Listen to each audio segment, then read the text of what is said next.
Hello, everyone. Welcome to another live Q&A session with Fred Cary. Hey, Fred, how are you? Hey, how's everybody doing? Well, they're going to be putting in the chat right now how they're doing, if they're watching us live or on replay. But if you guys don't know us already, which you probably do, but Fred Cary is the CEO of IdeaPros and has a ton of knowledge. How many businesses have you've been involved in? Many businesses. But Well, and besides the couple of hundred that we're partners in. right.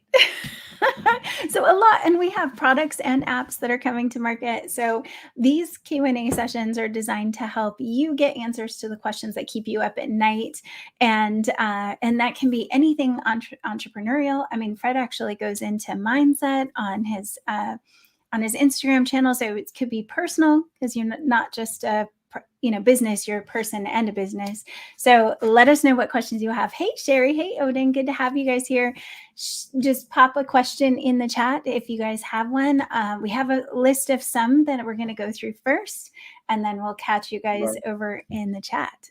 No, but that's a good point. On Instagram, we also talk about mindset and getting yourself geared up in life in general, your relationships and all sorts of things like that as well. So here, when we do the Q&A, they're always entrepreneurial questions. But if you have kind of underlying questions where you have a great idea and you want to be an entrepreneur, but you can't even get motivated, get started, you can ask questions like that too. It doesn't have to be only about business.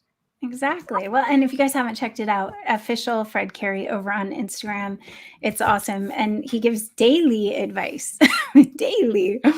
So awesome. Okay, well, then we're going to dive in on the first couple questions and get Fred warmed up here. So before our first question, our good friend Sean at Sage. Oh, yes. Was in the ER yesterday. We had some overwork issues, so hopefully you're doing okay, and hopefully you're watching. I can't see because I don't have my No, not yet. Well, Sage, we miss you. If you're, hopefully you'll make it. But Sean, our prayers are with you. Oh my gosh, that's scary.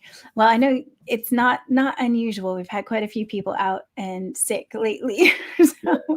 But don't work too hard, and that's one of the big things that I think, Fred, you help us to get balance on that Instagram channel and talking about prioritization. So I love that part.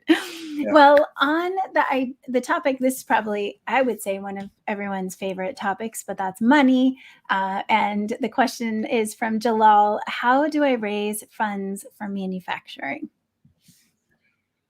How do I raise funds for manufacturing? So to me, that presupposes that you've already raised funds for all the things that take place before manufacturing, right? So that you have done a comprehensive analysis, a competitive landscape analysis, market size, market growth, market opportunity. You've identified all your customers, you've done all your naming, branding, positioning, and you've obviously engineered the product if you're set up for manufacturing right now. So I'm going to assume you did all those things. If you didn't, go back to square one and start with those things. But if you've done all those things and you really need to find how to get capital to manufacture your product, that means you have a quote, that means you have a manufacturer, that means you know what your minimum requirements are going to be for the first number of units you're going to produce, and you also know what the tooling costs are going to be, as well as the shipping costs. So let's suppose all that stuff is $50,000. Now, how are you going to raise that money if you don't have it? Well, there's a couple of ways. Number one, you're near the end of the road just before launch, so friends and family is a really good way to be able to go and try to raise capital, because now you can show something tangible. Here's my engineered product. Here's my manufacturer. Here's the receipt for what I'm going to make and or what I'm going to have made and how much it's going to cost me. And this is the important part. Here's where I'm going to sell it and for how much I'm going to sell it for. And this is how I'm going to do it.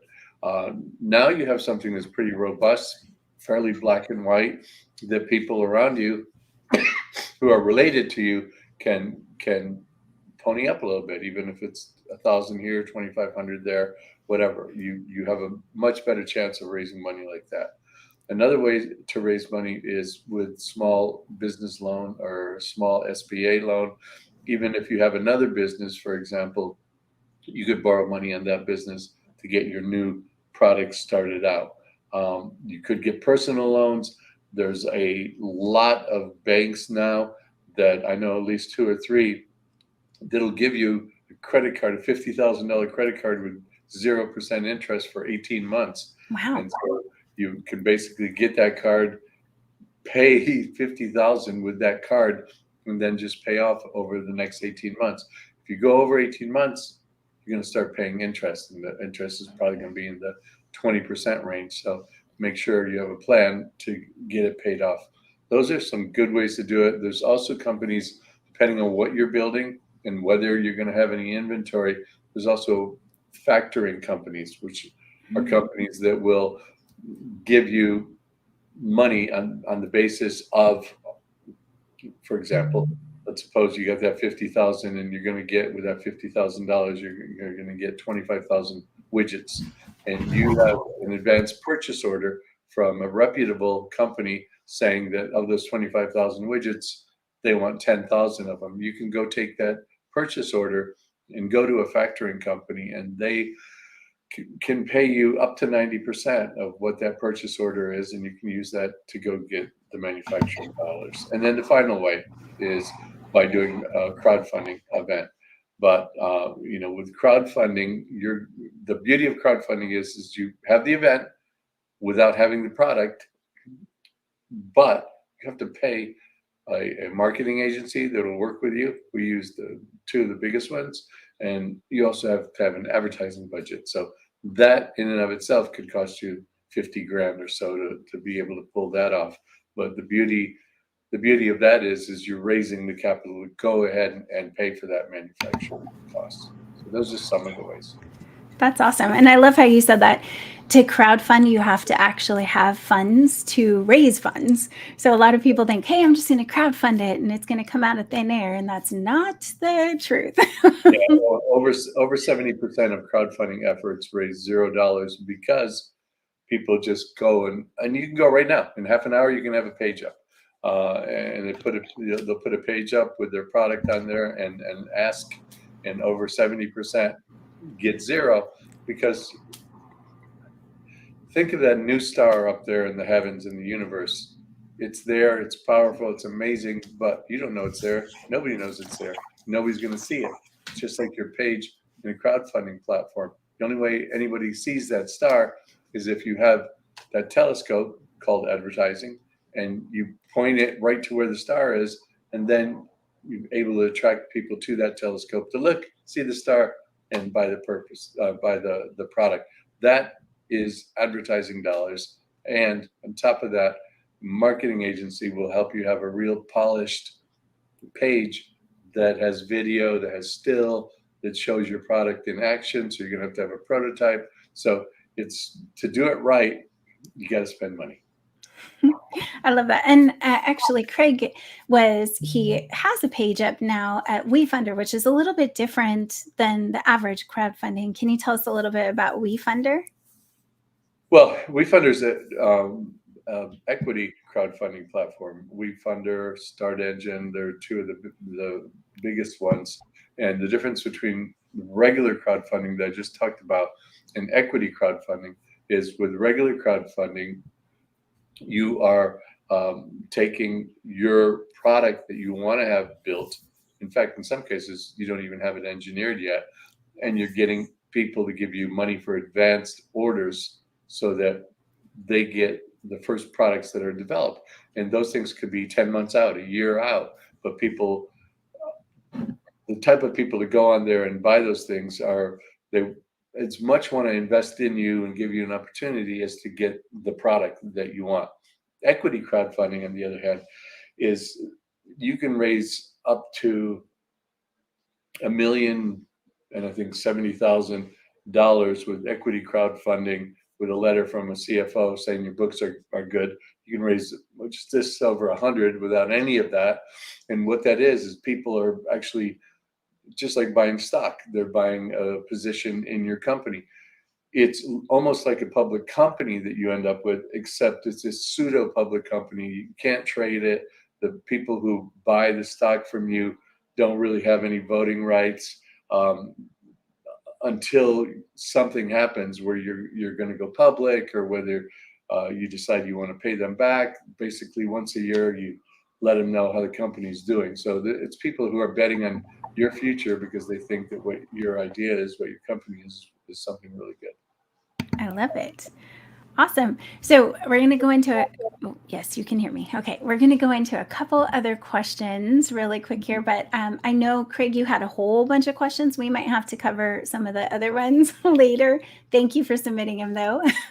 So one question that we have is from Andrew. What are the steps to bring patented invention to market? Talked about this and a little bit of, but is it any different when you have a patent on your product? So a patented product tomorrow. Hold on, we got an ambulance coming by. First of all, if you have a patented product and it's ready to go to market, that means you've done all your engineering and all the things that I said in that prior answer. You bring it to market just like any other product. Just the fact that it is patented gives you some measure of respectability and some measure of protection. But other than that, unless you're talking about how do I get the money to bring this to market, right? Then that really applies to the same thing I just answered on the prior question. I don't think there's much, and actually you've suggested that we not put a patent number on a website either, just because it doesn't make it as easy to find. So yeah. The problem, there's some issues with patents. Number one, it's great if you get one, but to my point about not putting the patent number on, the thing about patents is you're telling everybody exactly how you make something, and somebody who wants to copy it can go and change one or two elements and have it not violate your patent. Number three, if they do violate your patent, it's going to cost you millions of dollars to prosecute them. So the protection you get from a patent by itself is in some cases illusory unless you have a really big bankroll to go ahead and attack them. Where a patent is really good is if you want to try to go get a licensing deal, if you want to work with a big company in your space, and maybe that's a partial answer to what you just said, what you just asked. Maybe you have something that you don't have the wherewithal to actually go and develop yourself, but you have something it's been patented, it's been engineered, and you have a manufacturer lined up. In those type of cases, a company that might license it would be interested in looking at it. Whereas if you don't have a patent, there's nothing to license. So in that case, it's powerful. But mind you, I don't like anybody getting a patent too fast, because you need to first know you have a market for your product. Number two, that it can be engineered. And number three, that it can be made at a price point that people will pay for it, and that there are people that want this. If you have all those things figured out first, then you go apply for a patent. But if you have an idea and you put it on paper and you hire an attorney and you go get a patent, you don't even know at that time whether it can be manufactured, which if it can't, it invalidates your patent. so you don't want to waste that money. And then number two, whether or not it can be made at a price point that people will pay for it. Over 97% of patents never get made. So definitely go through those steps before you go to get the patent. For sure. Awesome. Okay. Well, I think that answered the question very well. Thank you. So thank you. Do I get an A? You do, a gold star. What advice would you have to someone who needs to pitch to investors? Know your stuff. Know your stuff, because the first questions that you get from investors are very unlikely to be the ones that you're anticipating.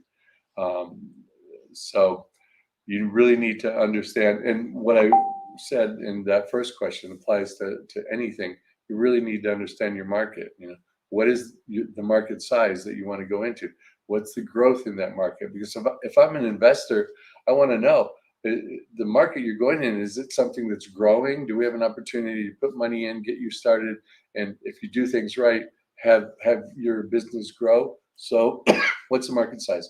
What's the growth of that marketplace? What are the competitors? Who are they? What are they doing well? And why do you think you can beat them? What are they doing poorly? And how can you take advantage of that? You need to understand all these things. And so when a potential investor says to you, well, you know what? There's these three other companies and they're pretty well established. How are you going to possibly penetrate the marketplace? And you can't just say, well, I have a better product, or we're going to try harder, or we're more ethical. You need to be able to say, well, all three of those companies have a bunch of one-star reviews in this one subset of what we're trying to do as an organization. And that is where we really shine. What these companies are doing really poorly is what we're going to be leading with. And we're going to turn all those one-star reviews that are all over the internet into five-star reviews for our company. So if you have that kind of data point, then that makes you more of an expert, because an investor is uncomfortable. An investor doesn't know anything about what you're trying to do, and you have to come off as an expert. And you're not going to come off as an expert just by, I need money to start my business. You need to come off as a true expert. That means you need to do the homework necessary to figure things out. We actually have a package that I think is $1,000 package that goes through all those things and then gets you the answers to all of those things. And then at the end of it, gives you a pitch deck form that you can take that data and put in there, so that when you go to an investor, you have most of those questions already answered for you. A very minimum, $1,000 is $1,000, but if you're trying to change your life, it's nothing. And that maybe you can put the trio link, Tessa. Oh, Tessa's muted. I love that when she can't. Oh, he loves it when I can't talk. No wonder he wasn't hearing me. Actually, I just wanted to stop you for a quick second, because Craig actually got the market research from us and said people were very impressed. So I am going to put the validation trio in the links, because I think that's what you got too, Craig. I'm pretty sure. But it does make a big difference. It helps you to plan everything out and get those numbers that you need to really shine. So thank you, Craig, for that. And guys, I think we highlighted that a week or two ago, and it's not a moneymaker for us. We've had over 100,000 applications that worked with us in the last 2 years, and we've accepted something like 400 entrepreneurs, and everybody needs help. It's costly partnering with us, a lot less than if you do it yourself, but it still costs a lot of money, and not everybody can do that. But everybody that thinks they want to be an entrepreneur, I would really suggest there's two things in this trio pack that she's going to list. One is, does my idea suck? And I'm really glad you had a good experience here, Craig, where people were impressed by it, because when you impress people, that's when the checkbook comes out.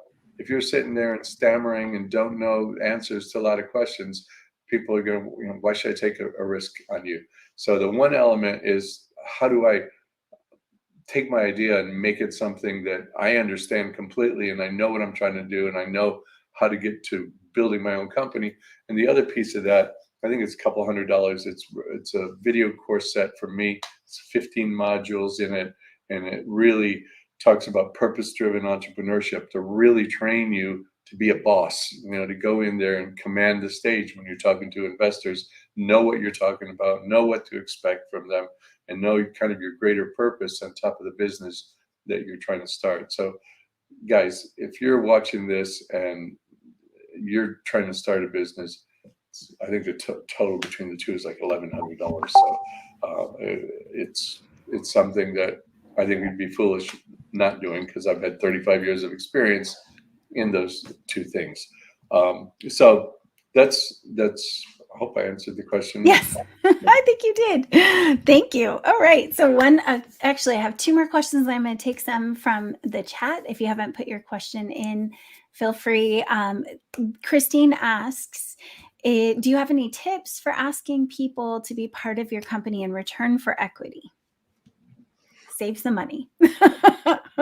Well, a lot of times people want to put together a whole big crew right in the very beginning, and sometimes you're trying to bring people on too early. Um, but when it's time, I've always found that the core people around me, in fact, this is true for IdeaPros as well, that one person, you bring them in, they happen to know somebody else, and you end up finding people who are passionate about what you're doing. You can take those people, just as many as you need, two of them, three of them, just the core group that you're going to have around you, and make sure that they're going to provide longer term value for you. So they have to drink the Kool-Aid. They have to understand what you're doing. They have to believe in what you're doing, and they have to be anxious to have a part of it. Now, the reality is, in some cases, people actually have to eat and pay rent. So you're unlikely to get somebody to work full time right away for equity, but you certainly can go to people that already have a job, that are skilled in the area that you need help in, and just approach them. Hopefully, somebody that is already a friend of yours, because that's going to be the easiest sell. But you just approach them and just say, "Look, I've started this company. I know you're working. I can't pay you, but I'd love for you to take your part-time free time and work with me on this. These are the 4 things I really need help with, and I'm willing to give you 2% equity, for example, or 2.5 points." And when you give somebody equity, usually you don't, when it's a really raw startup that doesn't have anything happening yet, you can give it to them right away. But if you have a company and you've started to have some traction, some momentum, you're in kind of a growth mode, then you would do it in a vested format where you, over a 3-year period of time. So let's suppose you want to give somebody 3%, you would give them 1% a year for 3 years. Make sure they stayed on with you, and not that they left after 2 months, and still get the benefit of being a part owner in your company. But that's how you do it. But at the end, you got to at least start making ramen money, as they call it. I like it. Awesome. All right. So this question actually, Dr. Clarice asks, what's the best way to get influencers and celebrities to endorse your product or app in this case? Well, the easiest way, not the best way, the easiest way is with money, lots of money, right? You can get a lot of endorsements with money. Without that, you need to find people who are sympathetic to what you're doing, that understand the nature of what you're trying to do, and that resonate with that.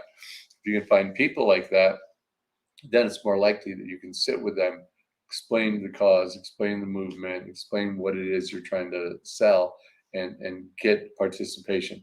Now, with Dr. Khalees, we're talking about something that can make a life-changing difference. She's one of our partners. But for any type of product, let's forget about those for a second. You can get influencers that'll work on the basis of a percentage, an affiliate fee. So you can go to smaller influencers. You're not going to get an influencer with 10 million followers to agree to not be paid and to take equity. Even if you offer them 30%, they'll probably say no. But there are a whole bunch of influencers that have 10,000 to 50,000 followers who could work for food, basically, where you give them a link, they promote your product, somebody clicks on it or goes through them with a special promo code, and you give them 10, 15% of whatever the sales are that they generate. So that's a good way to work with them. There are a few websites out there that are kind of like influencer warehouses, where you can go on there and literally there's thousands of influencers on there. You can go and you can search on the basis of the size, the location, the type of interest that influencer has, and you can reach them through those platforms and see if they'll work with you. You're muted again. Still muted. How about now? Yep. Okay.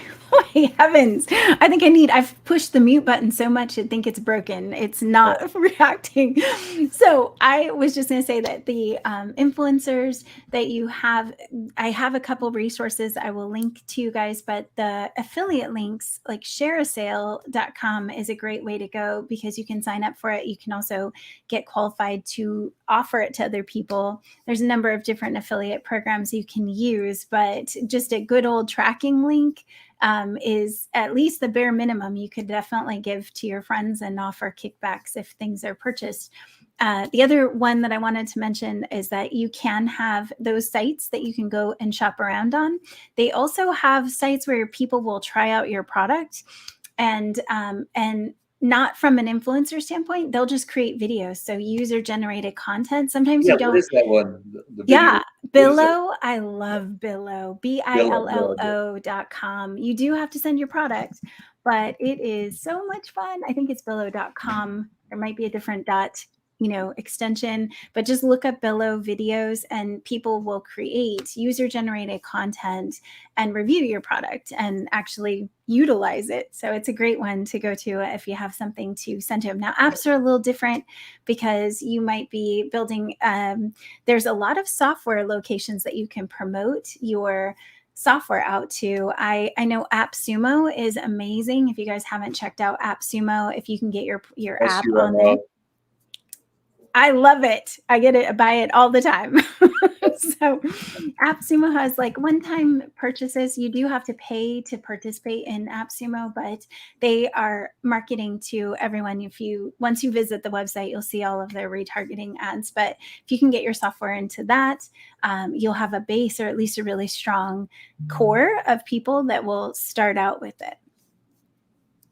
All right, so a couple more questions, Fred, and then I'm letting you go. I was thinking, one day we should have a question marathon for like 10 hours. Everybody get your pizza, beer, and just sit here. That sounds like a plan. Okay, you guys going to be there? Can we do two-way chatting on here? Can we invite people? We can invite people on. Yeah. Yeah. If you guys think if you could be a guest on our show, it's very easy. We can definitely have guests on our show for sure, Fred. Sweet. So if you're thinking about you want to be a guest on our show, you got to put it in the chat so we can have you on. Yeah. Okay, couple more questions. Well, actually, I have to say, Sean, hey, we're talking about you. I'm glad you popped on, Sage Scheduler. We were worried about you, so good to have you here. All right, so I'm going back up here. Craig has a trade show. Do you have any advice for a trade show in January? So you have a little bit of time to plan for it. So can you ask, are you going to have a booth? Yeah, Craig, if you can put in the chat if you're going to have a booth or if you're just attending. Oh, I have to say though, I was talking to one of our partners and she went to an event and started to get people's contact information way early so that she can launch her app, prepping and getting to know people. And she's built quite an audience up. So when her app does launch, it's going to be awesome. So you can go to a trade show and just build relationships and not just have a booth. Exactly. But, if you do have a booth, obviously you don't want to just have traffic. You want to make something really easy to start collecting email addresses. He says, yes, booths with signs and graphics, making it. All right. Perfect. So obviously you're trying to attract people to what you're trying to sell. So hopefully the trade show is the right kind of trade show to attract those type of buyers.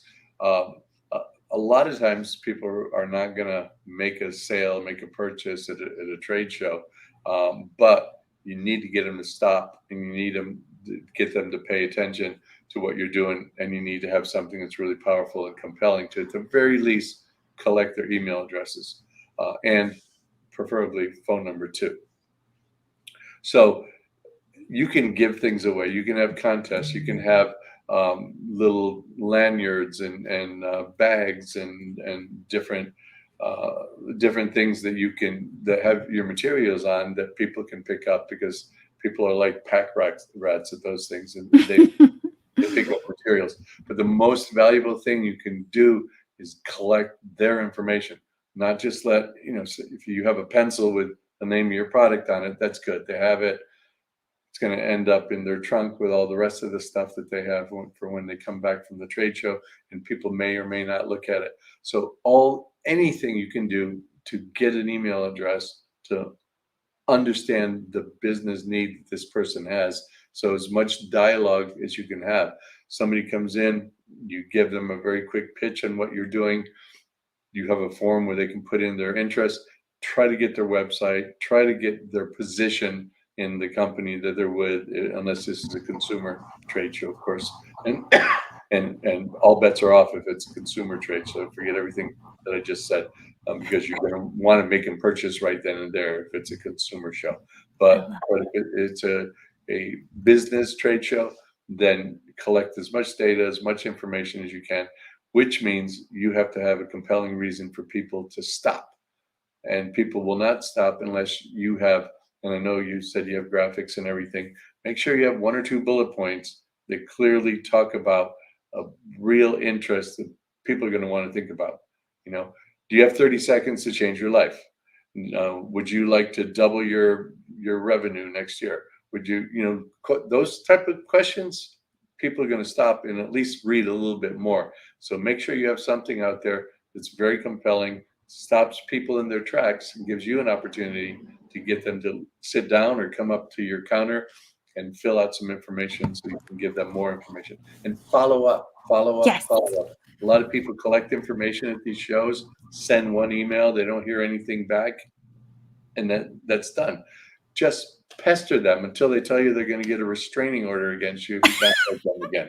Seriously, gotta go.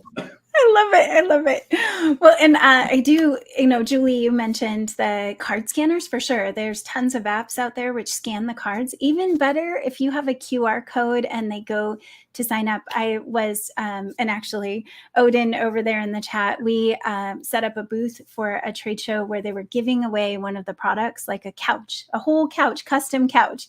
And we had so many, 10,000 or some odd entries, and some of those we followed up. They were actually getting some opportunity to see how the customization worked. And they had live TVs and all kinds of things. So definitely be there with the fastest way for someone to sign up. Texting and then text a code that goes back to them. That's another way you can do it, where you just have them text something to a phone number and then you've got them. So QR codes. The event that I was just talking about, the trade show that one of our partners was at, they were giving away Gucci bags. I mean, this is nursing industry, but they were giving away bags and all kinds of, items, iPads, things like that to get people to sign up. So it depends on the trade show you're at. They might already have a lot going on about that. Yeah. Let's ask everybody, show of hands, how many people don't even use business cards anymore? I don't have any. I mean, that's the problem with card scanners now. They're really cool, but a whole lot of people don't have business cards anymore. So but there is tap contacts, so you can send contacts by tapping your phones together. So I mean, check it out, and if you need any of those tech things and you say, Tessa, hey, I need to know what the best one of these is, I love looking into those types of things. But just a QR code is really, really effective. It takes them to a website. And think of it this way: if you have tracking on your website, now you've pixeled them. So at least you could show them a retargeting ad down the road. Yeah, if that QR code gets them to put in their email address or something, you don't want just a QR code that sends them to your website. You want to send them to a page that requires them to fill out information. That's a good one, to Tessa's point. And if you're using like our systems where we set up the automation, that's an email and a text that goes to them after they sign up. So you've taken some of the need to follow up out of it because you've got that automation there for you. Right. You have a text and or email that can even be linked to your Calendly appointment system, right? So you can tell somebody right when you speak to them, hey, look, get your phone out. There's a QR code. Let me help you with that. Just fill it out. And now, look, you're going to get a calendar invite. What's a good day for you? Try to close them on setting up an appointment right then and there if you can. Absolutely. Well, I love it. Good luck, Craig, at your trade show. Let us know how it goes. Yeah.